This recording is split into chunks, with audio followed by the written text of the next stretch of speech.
The encounter that kicked off the modern era of black-eyed kids sightings and has had the internet buzzing for decades happened in 1996 in Abilene, Texas. Brian Bethel, a reporter for the Abilene Reporter News, is sitting in his car outside the mall about 9:30, 10 o'clock at night, using the light from the nearby theater marquee to write a check to his cable company that he plans to pop in the overnight drop box. Lost in his task, Brian is startled by a knock on his driver's side window. He looks up to see two boys, somewhere between the ages of 10 and 14. And he notices that one of them has dark hair with olive skin, while the other one has more pale red hair with lighter skin. But beyond that, the rest of them seems pretty typical. Typical young boy build, young boy clothes, young boy haircuts, or lack thereof. He notices nothing unusual and assumes that the boys are going to ask him for money or something. But as soon as he starts moving his arm to roll down the window, he notices a slight change of perception that sets off warning sirens in his head. But too late. So Brian rolls down his window just a little bit. Still not sure why his fight or flight has kicked in, but glad his car is still running, just in case. "What do you want?" he asks, and the dark-haired boy responds, "We want to see the movie, but we left our money at home.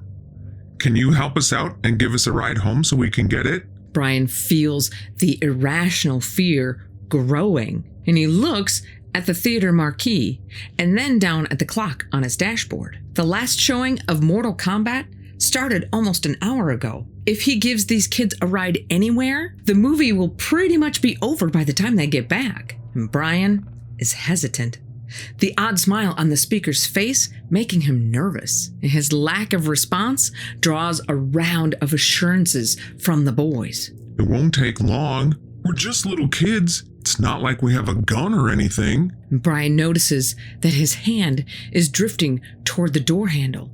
He jerks it away and looks at the boys out the window. And in that brief moment that he breaks eye contact with the dark-haired boy, something changes, and his mind explodes in a hurricane of all-consuming terror. Brian looks back at the boys and is horrified to see them staring back at him with solid, jet black eyes. Giant, soul-consuming black holes reflecting the light from the theater marquee. He has now moved to level 10 panic mode, but tries to appear calm. He ekes out a very weak, "Sorry guys, I gotta go," puts his car in reverse and starts rolling up his window. The boys can see Brian's fear, and the boy in the back has a look of confusion.